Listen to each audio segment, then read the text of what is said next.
जागो। नाम नहीं।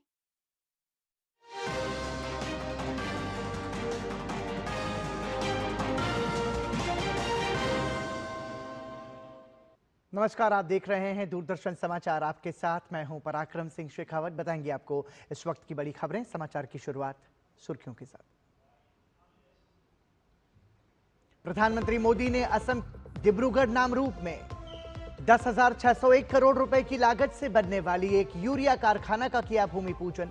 कहा, कांग्रेस की लापरवाही और नीतिगत चूक के कारण किसानों की आमदनी पर सीधा असर पड़ा।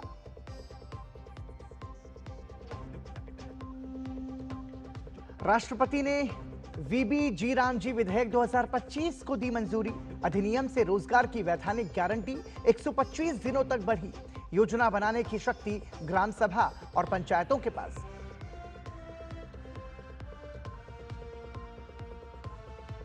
जी रामजी पर विपक्ष लोगों को कर रहा है गुमराह। शिवराज सिंह चौहान ने कांग्रेस को लताड़ा।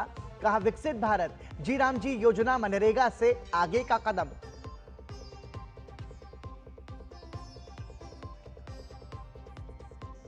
महाराष्ट्र निकाय चुनाव में प्रचंड जीत की ओर भाजपा। 200 से ज्यादा सीटों पर बढ़त। महाविकास अघाड़ी काफी पीछे छूटी।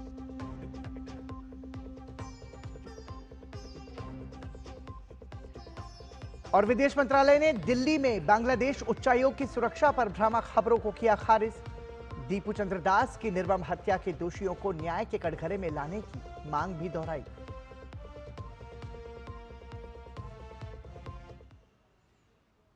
और सुर्खियों के बाद खबरों पर नजर विस्तार से। प्रधानमंत्री नरेंद्र मोदी ने असम डिब्रूगढ़ नामरूप में एक यूरिया कारखाने का भूमि पूजन किया। ये 10,601 करोड़ रुपए के अधिक की लागत से बनकर तैयार होगा, जिसके बनने के बाद यूरिया उत्पादन क्षमता में 12.7 लाख मीट्रिक टन सालाना की वृद्धि होगी, जो किसानों के लिए एक अच्छी खबर है।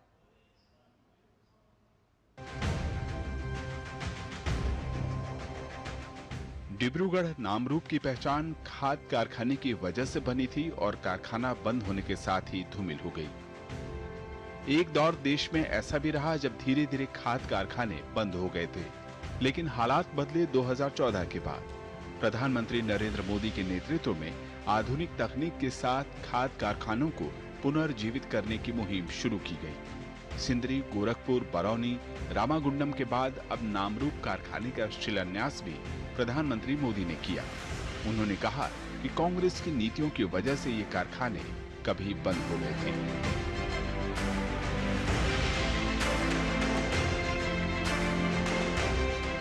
पुराने कारखानों की टेक्नोलॉजी के समय के साथ पुरानी होती गई और कांग्रेस की सरकारों ने कोई ध्यान नहीं दिया। नतीजा ये हुआ कि नामरूप प्लांट की कई यूनिट्स इसी वजह से बंद होती गई। पूरे नॉर्थ ईस्ट के किसान परेशान होते रहे। देश के किसानों को भी तकलीफ हुई। उनकी आमदनी पर चोट पड़ती रही।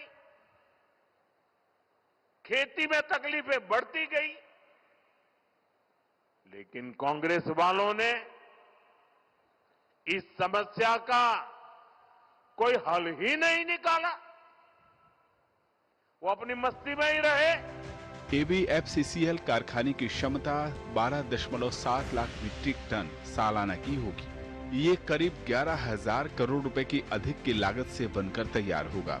प्रधानमंत्री ने कहा कि ये किसान कल्याण भी सुनिश्चित करेगा, साथ ही आने वाले दिनों में देश खाद्य उत्पादन में आत्मनिर्भर भी बनेगा। आपने मुझे काम दिया 10-11 साल पहले, तब उत्पादन होता था 225 लाख मैट्रिक टन। ये आंकड़ा याद रखिए। पिछले 10-11 साल की मेहनत में हमने उत्पादन बढ़ा करके करीब 306 लाख मैट्रिक टन तक पहुंच चुका है। लेकिन हमें यहां रुकना नहीं है और अभी हमें हर साल करीब 380 लाख मैट्रिक टन यूरिया की जरूरत पड़ती है। हम 306 पर पहुंचे हैं। 70-80 और करना है, लेकिन मैं देशवासियों को विश्वास दिलाता हूं, हम जिस प्रकार से मेहनत कर रहे हैं, जिस प्रकार से योजना बना रहे हैं और जिस प्रकार से मेरे किसान भाई बहन हमें आशीर्वाद दे रहे हैं, हम हो सके उतना जल्दी इस गैप को भरने में कोई कमी नहीं रखेंगे। प्रधानमंत्री ने कहा कि किसानों के हितों के प्रति सरकार संवेदनशील रही है।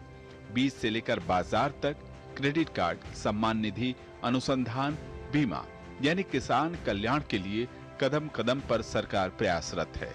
इसके अलावा प्रधानमंत्री ने कहा कि सरकार विरासत का गौरवगान करने में भी उतनी ही सजग है। इसी क्रम में उन्होंने गुवाहाटी स्थित शहीद स्मारक क्षेत्र पहुंचकर असम आंदोलन के शहीदों को श्रद्धांजलि अर्पित की। ये स्मारक साल 1979 से साल 1985 तक चले असम आंदोलन के दौरान मारे गए लोगों की स्मृति में बना है। स्मारक में शहीद हुए लोगों की प्रतिमा दीर्घा भी है। डिब्रूगढ़ से अजीत और गुवाहाटी से अंकित के साथ ब्यूरो रिपोर्ट, डेली न्यूज। राष्ट्रपति द्रौपदी मुर्मू ने विकसित भारत जी रामजी विधेयक को मंजूरी दे दी है। राष्ट्रपति से मंजूरी मिलने के बाद विधेयक को कानून के तौर पर मान्यता मिल गई है। इससे पहले संसद के शीतकालीन सत्र में इसे संसद से मंजूरी मिली थी। ये अधिनियम ग्रामीण परिवारों के लिए प्रति वित्तीय वर्ष मजदूरी रोजगार की वैधानिक गारंटी को 100 दिनों से बढ़ाकर 125 दिनों की कानूनी गारंटी देगा। यह अधिनियम सशक्तिकरण, समावेशी विकास और योजनाओं के कन्वर्जेंस के जरिए ग्रामीण अर्थव्यवस्था को नई मजबूती देगा। इस विधेयक का उद्देश्य गांवों तक सरकारी योजनाओं का लाभ, प्रभावी सेवा और प्रदाय सुनिश्चित करना है। यह अधिनियम महात्मा गांधी राष्ट्रीय ग्रामीण रोजगार गारंटी अधिनियम 2005 को प्रतिस्थापित करते हुए आजीविका सुरक्षा को मजबूत करने वाला एक आधुनिक वैधानिक ढांचा प्रदान करता है, जो विकसित भारत एक्ट 2047 के राष्ट्रीय विजन के अनुरूप है। केंद्रीय कृषि मंत्री शिवराज सिंह चौहान ने मनरेगा को लेकर फैलाए जा रहे भ्रम को खारिज करते हुए स्पष्ट किया है कि विकसित भारत जी रामजी योजना मनरेगा के आगे का कदम है। इस योजना के तहत अब मजदूरों को 100 की जगह 125 दिनों के काम की कानूनी गारंटी दी जाएगी। काम न मिलने की स्थिति में बेरोजगारी भत्ता और मजदूरी भुगतान में देरी होने पर अतिरिक्त राशि का भी प्रावधान किया गया है। मनरेगा के नाम पर फिर एक बार देश को गुमराह करने की साजिश हो रही है, भ्रम फैलाए जा रहे हैं, जबकि सच्चाई यह है विकसित भारत जी रामजी योजना मनरेगा के आगे का कदम है। मजदूर भाइयों, 100 दिन की नहीं, अब 125 दिन काम की गारंटी है, कानूनी गारंटी। और काम नहीं तो बेरोजगारी भत्ते के प्रावधान को और सशक्त बनाया गया है। मजदूरी अगर देर से मिली तो अतिरिक्त राशि देने का प्रावधान है। केंद्रीय मंत्री अर्जुन राम मेघवाल ने संसद से पारित हुए जी रामजी कानून को लेकर कांग्रेस के आरोपों का खंडन करते हुए प्रतिक्रिया दी है। उन्होंने कहा, ग्रामीण क्षेत्रों के लोग लगातार ये मांग कर रहे थे कि मनरेगा में बदलाव और भ्रष्टाचार को कम करने के लिए तकनीक का उपयोग किया जाए। वो बिल को अच्छी तरह से पढ़ नहीं रहे हैं। फील्ड में जब भी हम जाते थे, जनप्रतिनिधि वो कहते थे मनरेगा में संशोधन करो। अगर हम जी राम जी नाम रख दिया, वो एक एब्रीविएशन जी राम जी आ गया, तो इसमें कहां दिक्कत होनी चाहिए, क्योंकि इसी योजना का पहले जवाहर रोजगार योजना नाम था। कांग्रेस ने बदला जवाहर रोजगार योजना से, पहले नरेगा फिर महात्मा गांधी। तो क्या जवाहरलाल नेहरू जी का अपमान हो गया? योजना समय के साथ बदलती भी है, उसमें चेंजेज आते भी हैं। जो फीडबैक हमें मिला जनता से, जनप्रतिनिधियों से, उसके आधार पर इस योजना में परिवर्तन किए गए हैं और अच्छे परिवर्तन किए हैं। इसमें ग्रामीण क्षेत्रों में अच्छा आधारभूत ढांचा खड़ा होगा। लोकसभा सांसद सुरेश कश्यप ने विकसित भारत जी रामजी योजना को ऐतिहासिक कदम बताया है। उन्होंने कहा कि मनरेगा में 20 साल बाद बदलाव हो रहे हैं और योजना पहले से ज्यादा प्रभावशाली बन रही है। उन्होंने कहा कि नई योजना में भ्रष्टाचार और फर्जीवाड़े पर पूरी तरह लगाम लगेगी।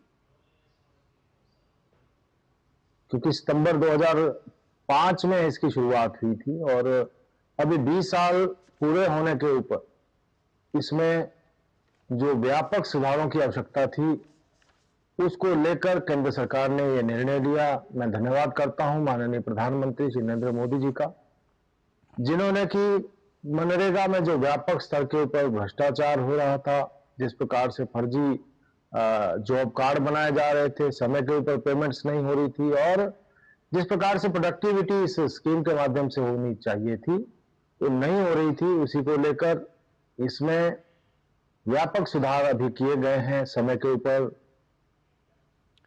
भाजपा सांसद अनुराग सिंह ठाकुर ने विकसित भारत जी राम जी विधेयक पर कांग्रेस की बयानबाजी पर पलटवार किया है। अनुराग सिंह ठाकुर ने कहा कि गरीबों को 125 दिन की दिहाड़ी मिलने से कांग्रेस बौखला गई है। अनुराग सिंह ठाकुर ने कहा कि कांग्रेस को शुरू से ही भगवान राम के नाम से आपत्ति रही है। कांग्रेस इस बात को हजम नहीं कर पा रही कि देश के करोड़ों गरीबों को, जरूरतमंदों को अब 100 दिहाड़ी की बजाय 125 दिन दिहाड़ी लगाने का अवसर मिलेगा और जो मानदेय था उसको बढ़ाने का काम भी मोदी सरकार कर रही है। यही नहीं, जो 15 दिन बाद पेमेंट मिलती थी अब 1 हफ्ते में पेमेंट मिलेगी। जो कांग्रेस के समय पैसे खा लिए जाते थे आज सीधा बैंक खातों में पैसे आते हैं। विकसित भारत के संकल्प से सिद्धि की यात्रा के लिए जी राम जी बिल हम लेकर आए हैं, लेकिन कांग्रेस को राम नाम का विरोध करना है, राम में विश्वास करने वालों के काम का विरोध करना है। और बुलेटिन में रुक रहे हैं एक ब्रेक के लिए, देखते रहिए डीडी न्यूज।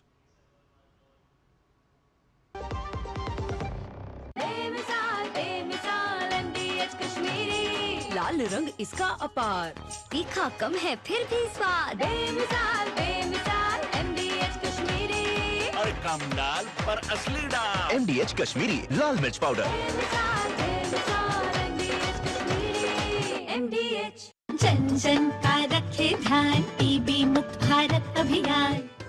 पौष्टिक आहार है टीबी के खिलाफ सबसे बड़ा हथियार। पौष्टिक आहार से उपचार परिणाम बेहतर होते हैं और स्वास्थ्य में तेजी से सुधार आता है। इसीलिए तो निक्षय पोषण योजना के अंतर्गत इलाज के दौरान हर रोगी को मिलते हैं 1000 रुपए प्रति माह पोषण सहायता के रूप में और सभी टीबी रोगियों के लिए न्यूट्रिशन सप्लीमेंट देने का प्रावधान है। साथ ही टीबी रोगियों के इलाज के दौरान हजारों निक्षय मित्र उन्हें पोषण किट प्रदान करते हैं। आप भी निक्षय मित्र बनकर टीबी रोगियों की सहायता कर सकते हैं। अधिक जानकारी के लिए निक्षय.in पर जाएं। आइए हम सब साथ मिलकर देश को टीबी मुक्त बनाएं। निक्षय मित्रों से मिली शक्ति टीबी के मरीजों को नई ऊर्जा दे रही है। स्वास्थ्य एवं परिवार कल्याण मंत्रालय द्वारा जनहित में जारी। जब धरती चीर कर निकलता है लोहे का पत्थर और मिलता है मोंगिया के जोश से, फिर तपता है, पिघलता है और बनता है फौलाद। अब होता है सरिया सारी खूबियों के साथ। मोंगिया स्टील, मजबूत देश का मजबूत सरिया। कौन है जो जोड़े देश को? विकसित भारत का विकसित भारत। सुनो, एक अच्छी इंश्योरेंस पॉलिसी AI से पूछते हैं। एक ऐसी पॉलिसी जिसमें प्रीमियम पेमेंट हो लिमिटेड पर इनकम आती रहे लाइफ टाइम। LIC का जीवन उत्सव। एक ऐसी पॉलिसी जो दे होल लाइफ इंश्योरेंस कवर भी। LIC का जीवन उत्सव। वाह, चलो तो LIC की जीवन उत्सव पॉलिसी ही लेते हैं। मैं भी तुमसे यही कह रही थी, LIC का जीवन उत्सव। लाइफ टाइम सेलिब्रेशन मनाइए LIC के जीवन उत्सव के साथ, फ्यूचर सेट है। गोल्डी छोले मसाले जहाँ जाए रिश्ते बनाए। गोल्डी लाए हैं फ्रेश लॉक टेक्नोलॉजी जो रखे मसालों को हर समय फ्रेश। मुख्यमंत्री योगी आदित्यनाथ ने उत्तर प्रदेश के किसानों को नए साल में बड़ा तोहफा दिया है। लघु और सीमांत किसानों को बड़ी राहत देते हुए सहकारी ग्राम विकास बैंक से ऋण पर ब्याज दर घटाकर 6% करने की घोषणा की है। साथ ही मुख्यमंत्री ने अंतर्राष्ट्रीय सहकारिता वर्ष 2025 के तहत इंदिरा गांधी प्रतिष्ठान में आयोजित युवा सहकार सम्मेलन और उत्तर प्रदेश कोऑपरेटिव एक्सपो 2025 का शुभारंभ किया। इसी दौरान मुख्यमंत्री ने कहा कि सहकारिता आपसी विश्वास, सामाजिक समता और आत्मनिर्भरता की मजबूत नींव है।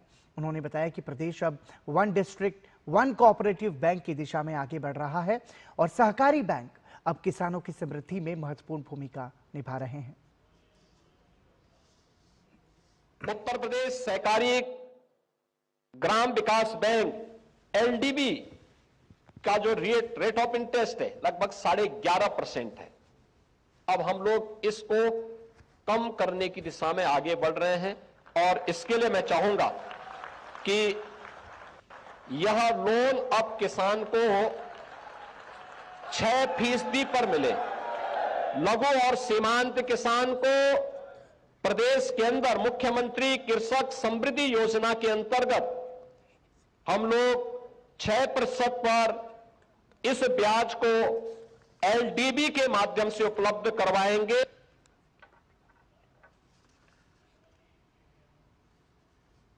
उत्तर प्रदेश की राजधानी लखनऊ के इंदिरा गांधी प्रतिष्ठान में भाजपा की संगठनात्मक बैठक आयोजित हुई।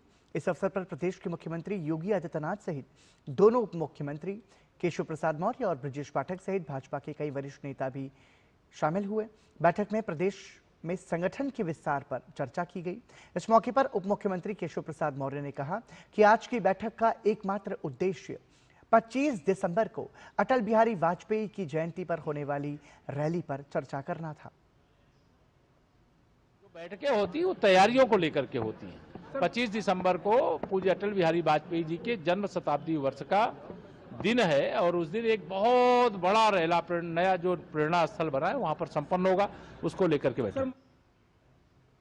महाराष्ट्र में 288 नगर परिषदों और नगर पंचायतों के चुनाव परिणाम आज घोषित किए जा रहे हैं।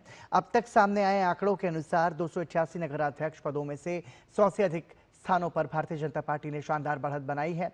शिवसेना ने 50 से अधिक सीटों पर जीत दर्ज की है, जबकि राष्ट्रवादी कांग्रेस पार्टी के 40 से अधिक नगर अध्यक्ष निर्वाचित हुए हैं। कांग्रेस को 30 से अधिक नगराध्यक्ष पदों पर सफलता मिली है। इस बीच राष्ट्रवादी कांग्रेस पार्टी शरद पवार गुट और शिवसेना उद्धव बालासाहेब ठाकरे गुट को इन चुनावों में बड़ा झटका लगा है। दोनों ही दल 2 अंकों का आंकड़ा छूने के लिए संघर्ष करते नजर आ रहे हैं। अन्य गठबंधनों और निर्दलीय उम्मीदवारों ने मिलकर 25 से अधिक नगर अध्यक्ष पदों पर जीत हासिल की है।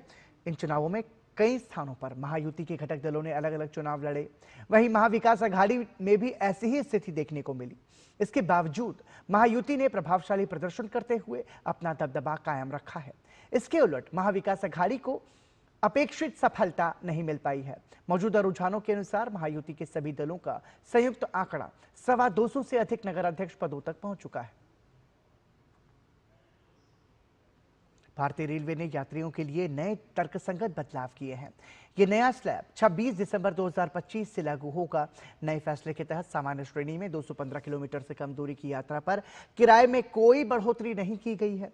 सबअर्बन ट्रेन किराए में भी कोई बढ़ोतरी नहीं हुई है।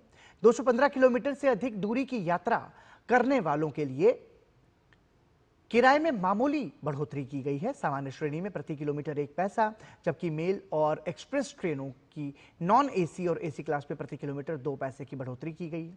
रेलवे के मुताबिक इस संशोधित किराए स्लैब से करीब 600 करोड़ रुपए के अतिरिक्त राजस्व की उम्मीद है। रेलवे ने पिछले 1 दशक में अपने नेटवर्क और परिचालन का काफी विस्तार किया है।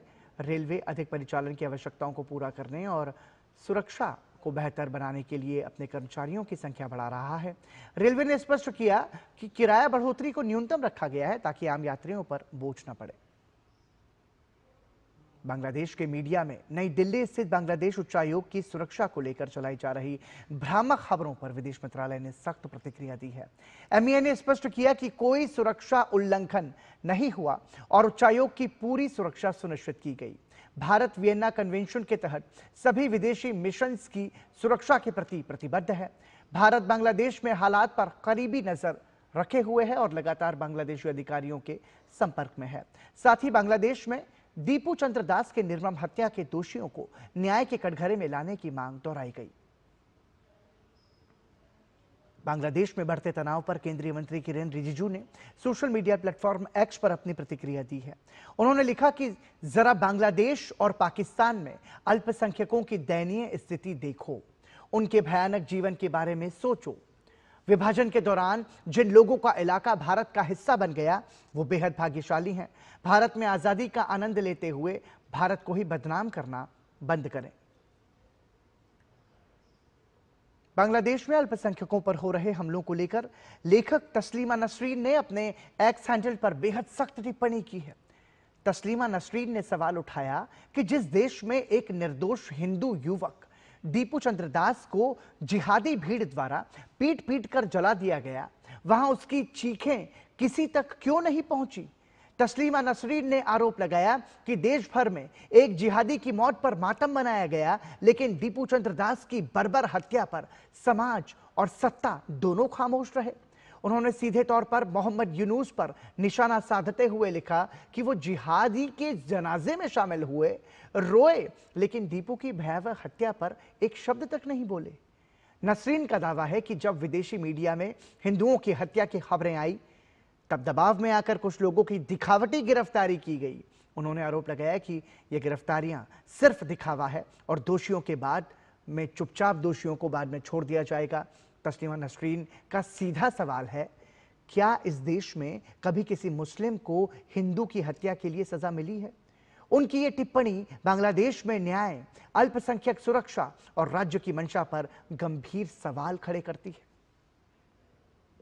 यहां रुकेंगे एक और छोटे से ब्रेक के लिए। देखते रहिए दूरदर्शन समाचार। अदरक की हुई कुटाई, चाय की पतीली चढ़ाई, ऐसी बनी चाय। सिर्फ अदरक से चाय का स्वाद नहीं आएगा। नहीं आएगा बेटा, चाय का असली टेस्ट MDH+ से ही आएगा। लौंग, हरी इलायची से भरपूर MDH हिंगोस मसाला। मसाले सच MDH। हेलो राजेश जी, मैं पुलिस थाने से बोल रहा हूँ। किससे? आप डिजिटल अरेस्ट में हो, दूसरे कमरे में जाइए, अकेले। आपके पार्सल में ड्रग्स मिले हैं, लंबे जाएंगे। 10 लाख दीजिए, बच जाएंगे। सर इतने कहाँ से? एक लिंक भेजा है, अभी प्रोसेसिंग के लिए 2 लाख भेजिए, बाकी बाद में। 2 लाख? क्या हुआ पापा? बेटा ये कह रहे हैं कि मेरे पार्सल में से ड्रग्स मिले हैं। अरे काट दिया। पैनिक मत कीजिए पापा, डिजिटल अरेस्ट जैसा कुछ नहीं होता है, ये सब फ्रॉड है। फ्रॉड?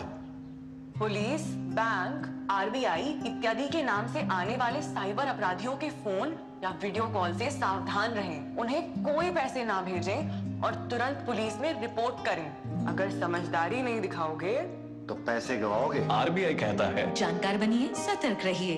जरा सी हंसी दुलार जरा सा,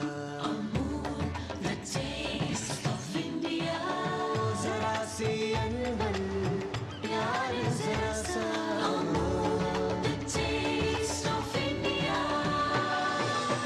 यही तो अमूल है स्वाद इंडिया का, यही तो अमूल है टेस्ट ऑफ इंडिया।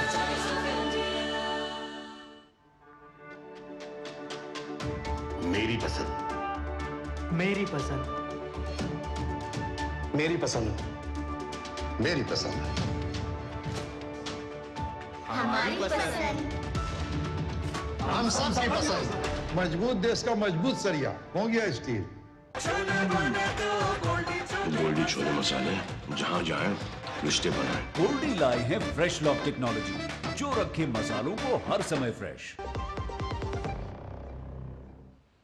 ब्रेक के बाद एक बार फिर आपका स्वागत। पश्चिम बंगाल की राजधानी कोलकाता के साइंस सिटी में राष्ट्रीय स्वयंसेवक संघ प्रमुख मोहन भागवत ने एक कार्यक्रम के दौरान बंगाली समाज को संबोधित किया। संघ प्रमुख ने अपने संबोधन में कहा कि भारत बड़ा हो रहा है। भारत के बड़े होने का अर्थ है हिंदू का बड़ा होना, इसलिए दुनिया के दुष्ट लोगों की चिंता बढ़ गई है। इसी कारण भारत और संघ के बारे में बहुत तेजी से प्रतिकूल प्रचार फैलाया जा रहा है। क्योंकि भारत, हिंदुस्तान, सनातन धर्म ये सब समानार्थी है और धर्म का उत्थान हो ये भगवान की इच्छा है। इसलिए हिंदुस्तान का उत्थान, भारत का उत्थान अवश्यंभावी है, ये योगी अरविंद ने बता के रखा है और वो हो रहा है। इसलिए फिर दुनिया में जो दुष्ट लोग हैं उनको जरा चिंता हो रही, तो भारत के बारे में, हिंदू के बारे में, संघ जैसे संगठनों के बारे में उल्टी सीधी बातों का प्रचार करना ये जरा तेजी से और बहुत एक योजना बनाकर मिलकर हो रहा है। केंद्रीय मंत्री डॉक्टर जितेंद्र सिंह भारत मंडपम में चल रहे ईवी एक्सपो का दौरा करने पहुंचे।